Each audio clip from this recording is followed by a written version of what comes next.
प्रदेश police में दरोगा सबसे बड़ी भर्ती के लिए आपके आवेदन अभी फ़िलहाल की कंडीशन में भी चल रहे हैं और इस भर्ती प्रक्रिया के लिए आपको सही जानकारी होना बहुत ज़्यादा ज़रूरी है, क्योंकि यदि आप इसकी तैयारी करते हैं तो आपको पता होना चाहिए कितनी आपको इसके लिए तैयारी करनी चाहिए, कितने अंकों पर अपना फोकस बनाना चाहिए और कहाँ तक आपको जो है सफलता मिल सकती है और क्या क्या जो पिछली बार परेशानी आई थी इस बार जो है उसके लिए पहले से आपको तैयार हो जाना चाहिए।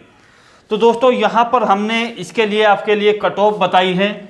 जो प्रीवियस ईयर्स की आपकी कट ऑफ थी, ये भर्ती पहले आपकी 2016 में इसके लिए विज्ञापन आया था जो 3300 पदों के लिए था। एग्जाम हालांकि इसका 2018 में हुआ था और इसके लिए किस तरीके का रिजल्ट रहा था, कहाँ छात्रों को जो है सबसे ज़्यादा छात्र जो है फेल हुए थे और किस सब्जेक्ट में आपको जो है मेन फोकस रखना है और किस तरीके से अंक अर्जित करने हैं। दोस्तों यहाँ पर यदि वैकेंसीज की बात की जाए तो देखिएगा यहाँ पर पिछले वर्षों की तुलना में वैकेंसीज काफ़ी ज़्यादा हैं, लगभग 3 गुना के आसपास ये वैकेंसीज आपकी हैं। तो बहुत ज़्यादा बेहतर आप लोगों के लिए मौका मिला है और इसमें अभी जो कंडीशन चल रही है, जिस तरीके का केस फाइनल अभी होने वाला है, तो उसमें संकेत मिल रहे हैं कि 2 वर्षों की आपकी जो है एज भी बढ़ाई जाएगी, यानी कि जिन लोगों की एज निकल चुकी है उन लोगों के लिए भी मौका दिया जाएगा। और ये जो है पिछली बार की डेट में जो आपकी कोर्ट के अंदर हुई थी उसमें लगभग ये निश्चय हो चुका था कि आपकी आयु सीमा बढ़ेगी। बात करें इसमें देखिएगा 2016 की बात की जाए तो यहाँ पर 15 लाख स्टूडेंट्स ने ये आपका जो है एग्जाम्स दिया था UPSI के लिए, यानी कि आवेदन इन लोगों ने किए थे। हालांकि एग्जाम्स कम लोगों ने दिया था, लेकिन 15 लाख स्टूडेंट्स थे इसके लिए जो इसमें अपना प्रतिभाग कर रहे थे। यहाँ पर यदि बात की जाए 2021 की तो लगभग अभी तक जो फॉर्म आ चुके हैं वो 17.5 लाख अभी तक फॉर्म भरे जा चुके हैं। अभी तक से मेरा मतलब ये है कि आपकी 2/6/2021 तक ये फॉर्म आ चुके हैं। अभी इसकी लास्ट डेट में काफ़ी टाइम्स है और यदि इसमें जो है एज कैलकुलेशन जो है 2 वर्ष बढ़ जाता है तो इसमें लगभग मेरा मानना ये है कि 10 लाख जो है छात्र और इसमें शामिल हो जाएंगे। तो कहीं ना कहीं ये लगभग 26 से 27 लाख स्टूडेंट्स जो हैं इसमें आवेदन करेंगे। तो काफ़ी बड़ी संख्या में इसमें आवेदन आएंगे और बड़ी भर्ती ये कही जाएगी, क्योंकि यहाँ सारा का सारा मैटर आपका ऑनलाइन होगा, ऑनलाइन एग्जाम्स होगा, जिसमें जो पैटर्न है उसमें थोड़ा सा चेंजेस किया गया है, वो भी मैं आपको बता रहा हूँ। क्वेश्चंस आपके 160 क्वेश्चंस है, 400 अंकों में डिवाइड होते हैं, 40 अंकों का प्रत्येक पार्ट आता है। 4 पार्ट आपके यहाँ पर होते हैं, प्रत्येक पार्ट में आपको जो है अलग अलग पास होना होता है।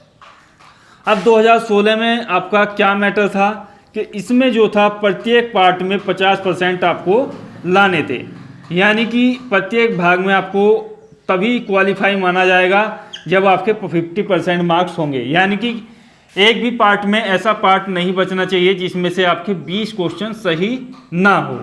नेगेटिव मार्किंग आपकी नहीं थी, तो ये जो काम था थोड़ा आसान लगा। लेकिन इसमें भी जब ये आपका एग्जाम्स हुआ, ऑनलाइन एग्जाम्स, तो बहुत ज़्यादा पार्ट आया आपका हार्ड। उसमें क्या था कि ज़्यादातर स्टूडेंट जो हैं यहाँ पर जो 70% स्टूडेंट्स फेल हुए वो आपका देखिएगा इसमें हुए मूल विधि और संविधान।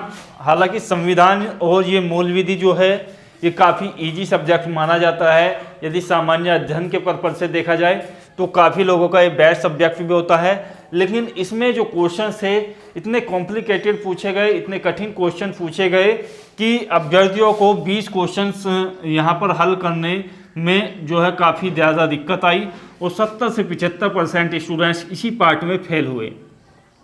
बाकी जो आपके यहाँ पर 20% स्टूडेंट्स थे उसमें रीजनिंग में भी काफ़ी ज़्यादा फेल हुए और मैथमेटिक्स में भी।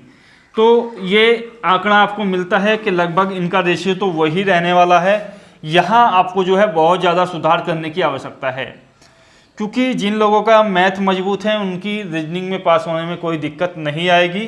तो ये पार्ट तो आपका फोकस हो ही जाता है यदि आप अपना मैथ मजबूत कर लेते हो।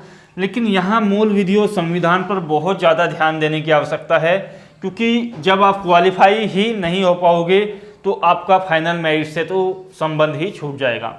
यहाँ पर जो चेंज किया गया है, चेंज क्या हुआ है मैं आप लोगों के लिए बता दूं। चेंज में अब जो है 35% पर, जो यहाँ पर 50% था प्रत्येक पार्ट में, तो अब जो है 35% पर आपको जो है यहाँ पर पास होने का कहा गया है कि कम से कम एक पार्ट में आप जो है 35% लेकर के आते हो तो आप जो है एक तरीके से क्वालिफाई माने जाओगे। बाकी आपका जो मेरिट इंडेक्स बनेगा ऊपर से नीचे की ओर, तो उसी के बेसिस पर आपका जो है सिलेक्शन होगा फिजिकल के लिए। क्वेश्चंस का पैटर्न वही है, सिलेबस आपका वही है, सेम सिलेबस है और सेम ही आपकी मार्किंग होगी, यानी कि 400 अंकों का ही आपका एग्जाम्स होगा। तो ये आपको जो है पूरी की पूरी डिटेल्स आपके सिलेबस के संबंध में मिल चुकी है। अब देख लेते हैं इसकी कट ऑफ का क्या आइडिया बना था पिछली बार और इस बार आपका क्या आपको फोकस रखना चाहिए, कितने अंकों के लिए सिलेक्शन चाहिए। तो यहाँ पर मैं एक बात आप लोगों के लिए और बता दूं कि हिंदी में जितने से जितने ज़्यादा अंक यहाँ पर अर्जित किए जाएं बेहतर है।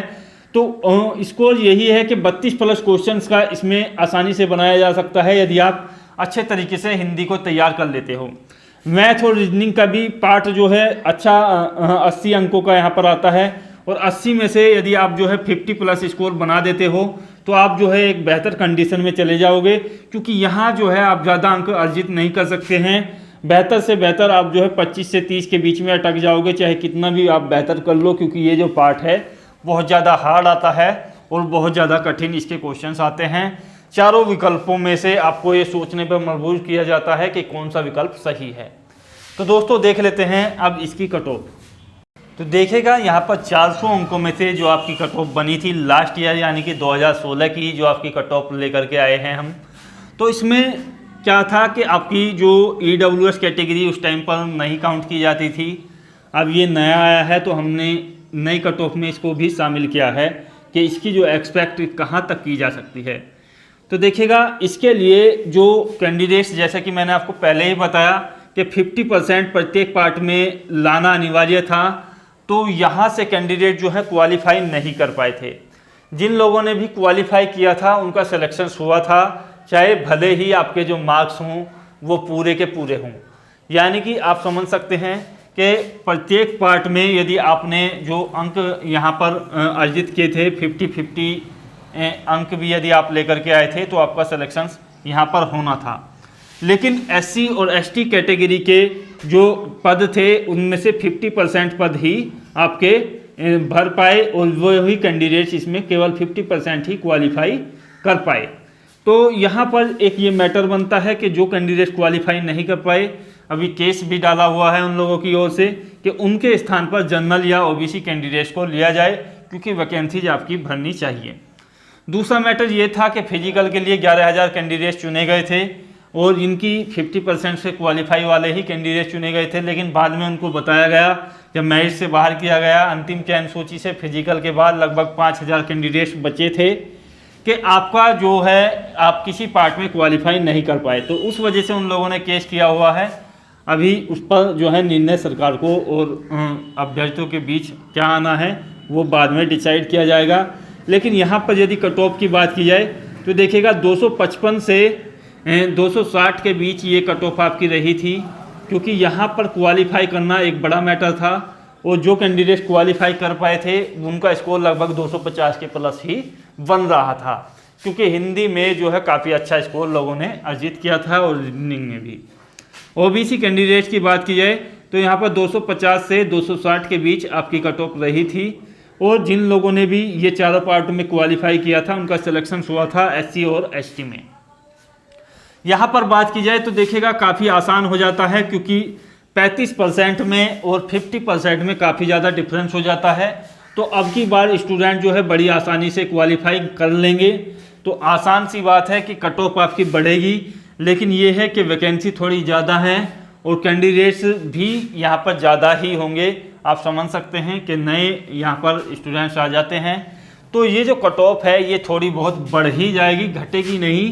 तो यहाँ पर आपको टारगेट लगभग 280 प्लस का रखना चाहिए। 270 प्लस का आपको ओबीसी को रखना चाहिए, 265 प्लस का आपको ईडब्ल्यूएस को, और यहाँ पर 260 प्लस का टारगेट आपको एससी या एसटी कैटेगरी में है तो आपको रखना चाहिए। फोकस जैसा कि हमने आपको बताया, हिंदी को बेहतर कर लीजिएगा, रीजनिंग और मैथ आपका हो जाएगा। यदि कोई सा भी एक पार्ट आपका अच्छा है तो दोनों पार्ट पर आपकी पकड़ बेहतर हो जाती है। मूल विधि और संविधान को इस तरीके से आपको मजबूत कर लेना है कि कम से कम आप जो हैं क्वालिफाई तो कर ही जाओ। तो यहाँ से आपकी बेहतर कंडीशन बनती है एक सफलता अर्जित करने के लिए यूपीएसआई में। आपने पिछले वर्षों में देखा होगा कि मेरिट इंडेक्स जो है काफ़ी कम गया हुआ है, क्योंकि कोरोना के चलते आपकी कोचिंग और आपकी एजुकेशन जो है बिल्कुल ठप पड़ी है। लेकिन आप यदि यहाँ पर सही मौके पर अपना दांव खेल जाते हैं तो आपका सिलेक्शन यहाँ पर हो सकता है। दोस्तों आशा करता हूँ वीडियो आपको बेहतर लगा होगा। यदि कोई सुझाव है तो दीजिएगा। जय हिंद, धन्यवाद, जय भारत।